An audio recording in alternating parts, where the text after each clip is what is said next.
Hey guys, it's Leslie. Got my deck here that we're going to go through just to give you a peek at it before Marcus and I take our decks head to head. First, I do want to say that this is actually typically not something I normally run. I really like to run more of a control build. I really like black-white, typically that's what I run. But this was something that I got this Guttersnipe and in a sealed event that we did and just kind of fell in love with it. I really like that it does direct damage upon cast of an instant or sorcery. And it's a really affordable card to cast. So Guttersnipe is a 3-drop, a red, and 2 colorless. And he's a 2/2, so he doesn't die to Chain Whirler. Pretty tough as far as taking care of little guys. But most of the time I don't even need to swing in with him during combat. Most of the time I really like just using him for his ability, which is whenever you cast an instant or sorcery spell, Guttersnipe deals 2 damage to each opponent. And I love that it's on the cast, so it's much more limited in ways that you can stop that damage from going through. So I've got 4 of these in here. In addition to that, I added some wizards, and I'll go through it a little bit why, but I wanted to make sure that I had lots of really small cost instants and sorceries.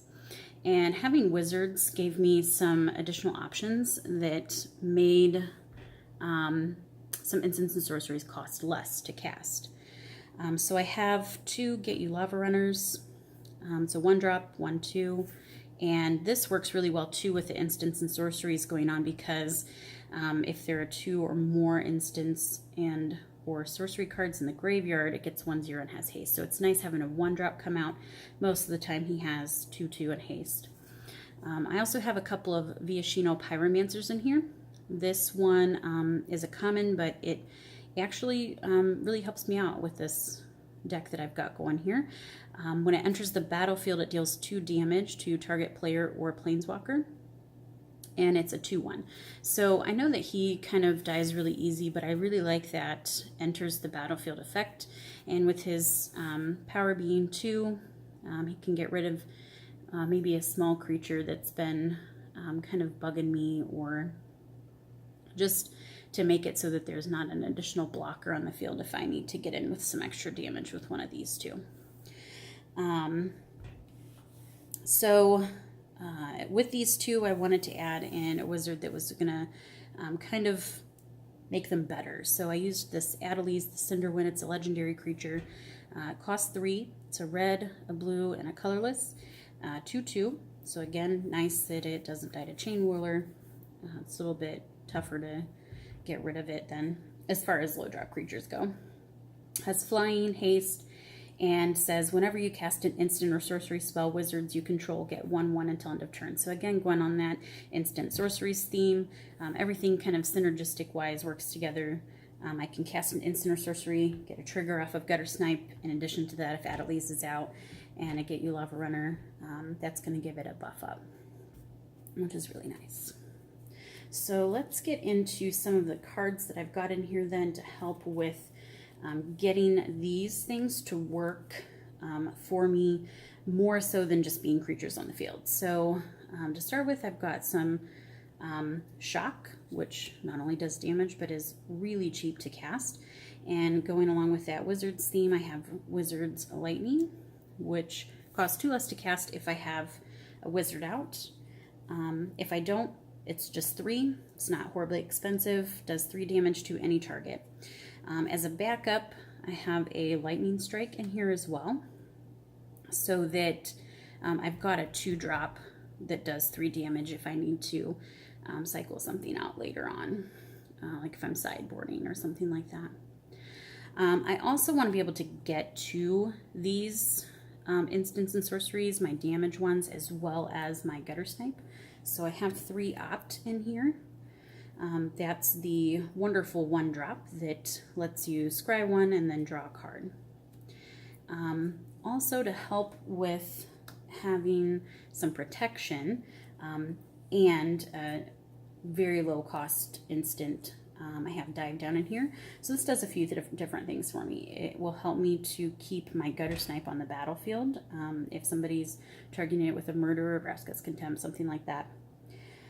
Also, because it just needs that target creature in order to cast it, I can easily cast this when there's nothing else going on with the board, get that trigger off Guttersnipe, get a couple extra points in, and that's really helpful, like if I need to get close to ending a game or something like that. I also have a couple of blink of an eye in here. This is really helpful for some additional card draw as well, if I kick that.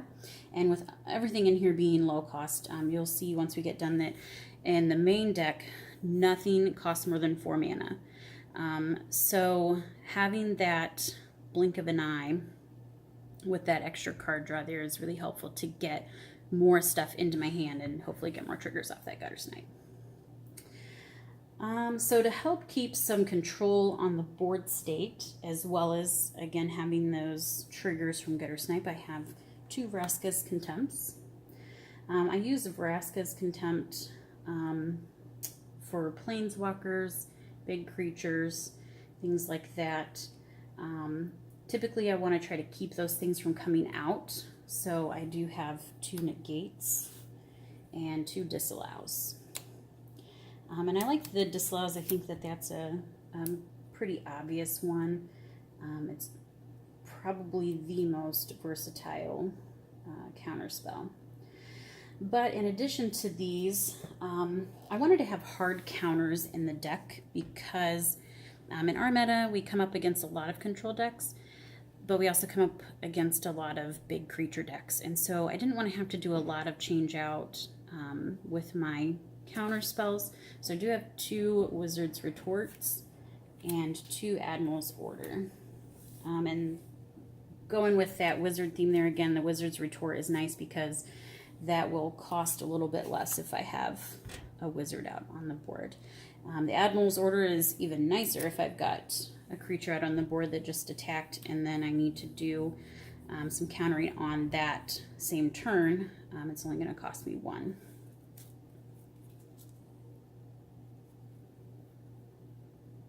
So the last few cards that I've got in here, I've got a search to help me get to some of those cards again. This, of course, is the card that flips and lets you kind of sift through your deck, pull out instants and sorceries, and... Pardon? Search for Ascanta? What did I say? Search. Just search? Well, that's me being a newbie, I guess. So yeah, this is the enchantment that will flip into the legendary land. Pay 3, sift through your deck, find an instant or sorcery, and again that helps get instant sorceries in my hands for the triggers off Guttersnipe. You can sit over there and join in if you want. I was just going to say that's not how Ascanta reads. You pay 3, tap it, and look for a non-creature, non-land card. You can also pull enchantments, planeswalkers, anything like that. Okay, but in my deck, this is so I can pull instants and sorceries. That's what I need it for. I'm going to stop interrupting you. The last thing I've got in here, and I guess I lied a little bit earlier about not having anything that costs more than 4 mana. I guess on its surface, Banefire doesn't cost, it only costs 2. Or 1 even if you want to cast extra 0, which is not typically what I do. But it is helpful to be a finisher. I also sometimes have to use this as a control measure. So if I'm trying to get rid of a Teferi, which often happens, I will use this to deal the damage to it, make it so that it can't be countered or prevented, and get that off the board. But a lot of times I really do like to use this as kind of a finisher.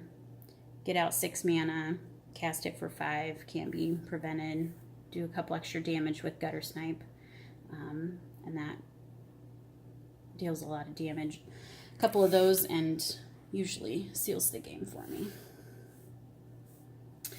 So that's the kind of bulk of the deck.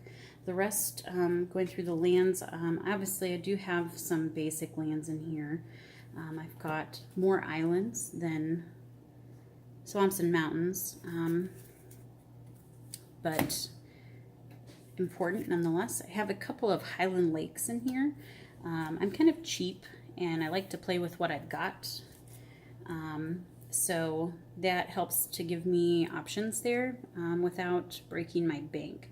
I do have a couple of checklands that I like. So Sulphur Falls, Dragon Skull Summit, and I've got a couple of Drowned Catacombs in here.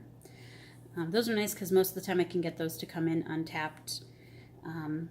But if I really need it, that Highland Lake comes in handy. I also have a couple of Canyon Slow in here. And I like this one because of that cycle. Again, I want to get to those instants and sorceries. And then I have an Evolving Wilds in case I need to get some mana fixed.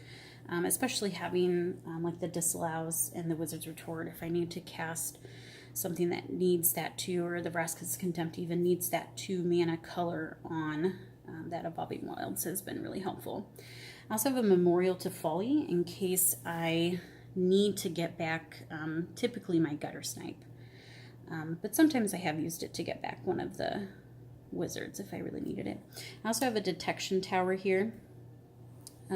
We find a lot of hexproof in our meta, and this is really helpful to get that out of the way so that I can do whatever I need to get rid of that bigger threat typically.